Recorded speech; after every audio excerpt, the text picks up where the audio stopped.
دوستو آج ہم آپ کے لیے ایک ایسا سچا واقعہ لے کر آئے ہیں جسے سن کر آپ کے رونگٹے کھڑے ہو جائیں گے۔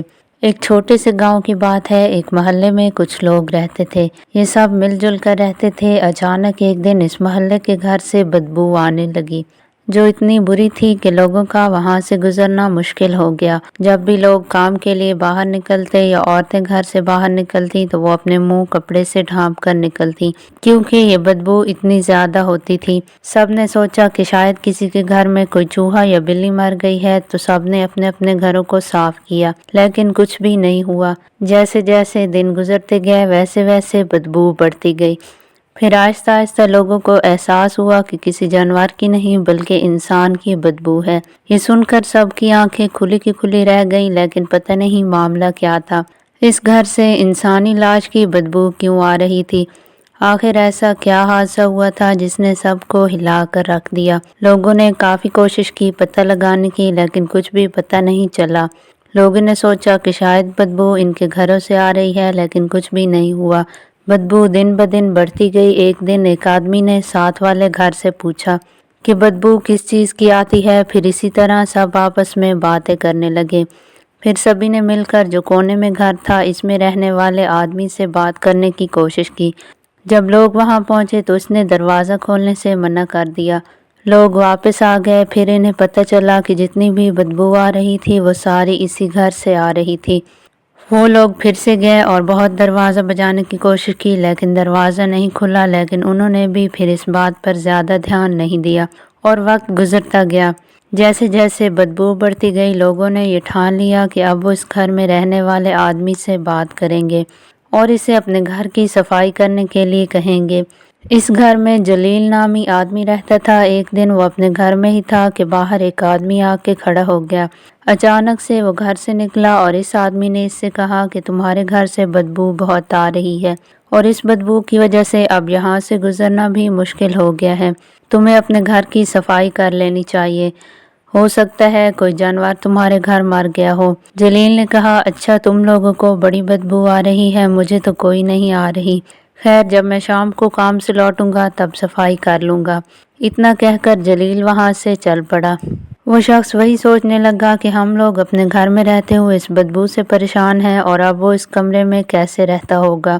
وہ آدمی محلے والوں کے پاس گیا اور انہیں بتایا کہ اس کی حرکتیں مجھے ٹھیک نہیں لگ رہی۔ پھر سب لوگ محلے کے ایک بزرگ کے پاس گئے اور انہیں بتایا۔ انہوں نے کہا کچھ دن پہلے ایک دوسرے گاؤں میں بھی ایسا واقعہ ہوا تھا۔ یہاں ایک آدمی نے ایک لڑکی کو مار دیا اور اس کے ٹکڑے کر کے فریج میں رکھ دیے تھے۔ اب انہیں شک ہونے لگا کہ کہیں ایسا ہی اس گھر میں نہ ہو رہا ہو۔ اس گھر میں رہنے والا جلیل اور اس کی بیوی باقی لوگوں سے الگ تھلگ رہتے تھے۔ اس محلے کے باقی لوگ آپس میں مل جل کر رہتے تھے، لیکن جلیل سب سے الگ رہتا اور صرف اپنے کام سے کام رکھتا تھا۔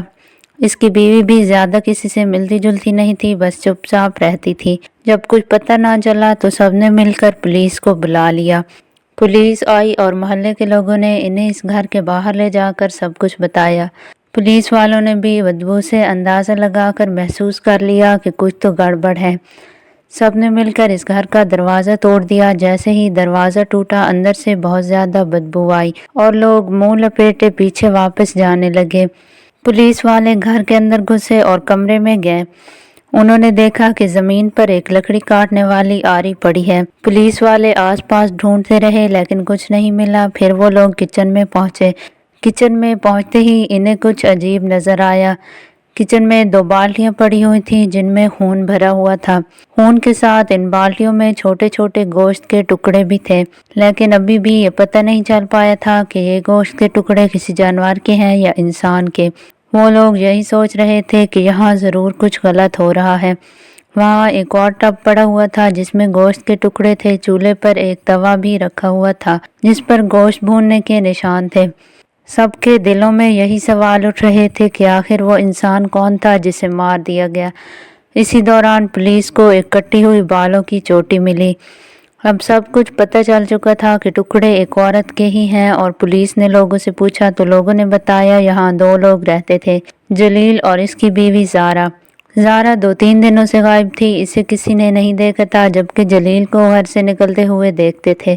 اب پولیس کو شک تھا کہ شاید یہ زارا ہی ہے، لیکن سچ کیا تھا جلیل ہی بتا سکتا تھا۔ پولیس والے وہیں اس کے انتظار میں چھپ کر بیٹھ گئے۔ جیسے ہی شام ہوئی، جلیل کام سے لوٹا تو پولیس والوں نے اسے چاروں طرف سے گھیر لیا۔ اب اس سے پوچھا گیا اس کی بیوی کہاں ہے اور اس کے گھر میں کیا چل رہا ہے تو جلیل کے ہوش اڑ گئے۔ پھر وہ کہنے لگا، چلے کمرے میں بیٹھ کر میں آپ کو ساری سچائی بتاتا ہوں۔ پھر اس نے بتانا شروع کیا کہ میں ایک چھوٹے سے گھر میں اپنے ماں باپ کے ساتھ رہتا تھا۔ جب میں جوان ہوا تو میرے ماں باپ اس دنیا سے چل بسے اور میں بالکل اکیلا رہ گیا۔ میں بے روزگار تو پہلے ہی تھا، پھر بہت پریشان رہنے لگا۔ پھر ایک دن مجھے نوکری مل گئی۔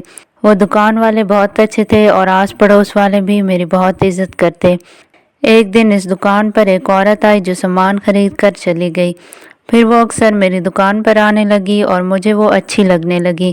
کچھ دن تو صحیح گزرے، لیکن پھر اچانک ایک حادثہ ہوا اور میرا ایک کار سے ایکسیڈنٹ ہو گیا اور پھر میں بڑی مشکل سے ٹھیک ہوا۔ لیکن کچھ عرصہ میں ٹھیک رہا، پھر کچھ مہینوں بعد دوبارہ سے بیمار ہو گیا۔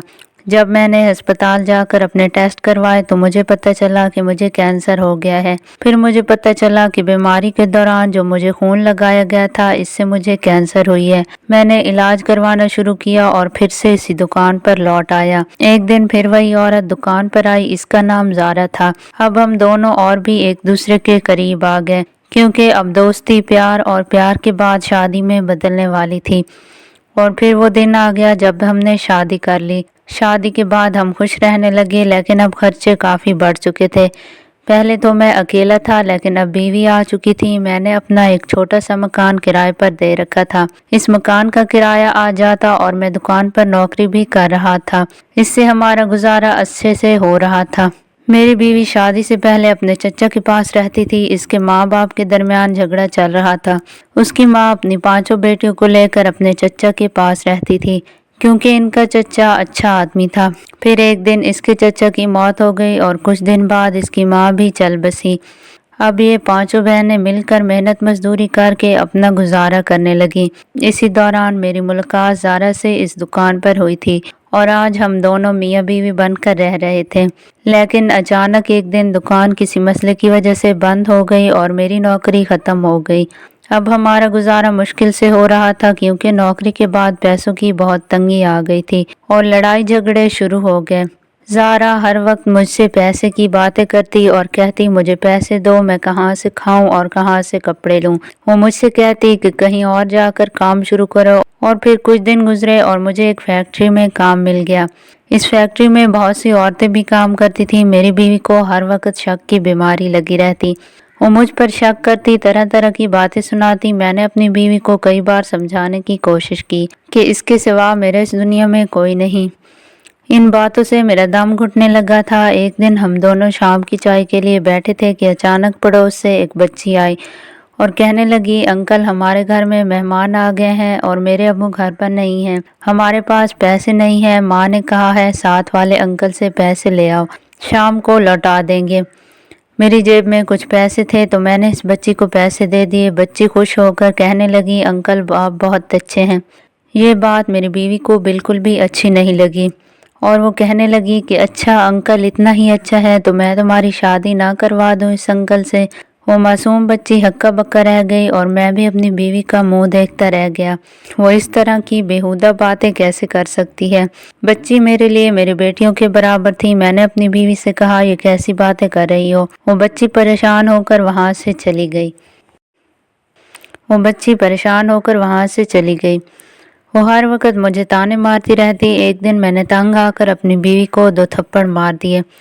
اس نے رو رو کر پورے گھر کو سر پر اٹھا لیا۔ جیسے تیسے کر کے میں اپنے کام پر نکل گیا۔ پورا دن میں فیکٹری میں کام کرتا رہا اور دعا کرتا رہا کہ یا اللہ میری بیوی کو ہدایت دے۔ شام کو جب میں گھر لوٹا تو میں نے دیکھا کہ میری بیوی زمین پر گری پڑی تھی اور اس کے آس پاس کچھ دوائیاں بکھری پڑی تھیں۔ میں نے بھاگ کر اسے اٹھایا تو اس کے منہ سے جھاگ نکل رہا تھا اور اس کی سانسیں نہیں چل رہی تھی۔ میری بیوی اس دنیا سے جا چکی تھی، اس نے زہر کھا لیا تھا۔ پھر پولیس نے مجھ سے کہا کہ اگر تیری بیوی نے زہر کھا لیا تھا تو تم نے پولیس کو کیوں نہیں بتایا؟ میں نے ڈرتے ہوئے جواب دیا کہ پولیس مجھ پر الزام لگائے گی اور مجھے بند کر دے گی، اسی لیے میں نے آپ لوگوں کو کچھ نہیں بتایا اور میں نے سوچا کیوں نہ میں اس کی لاش کو ٹھکانے لگاؤں، لیکن میرے لیے لاش کو باہر لے جانا مشکل تھا۔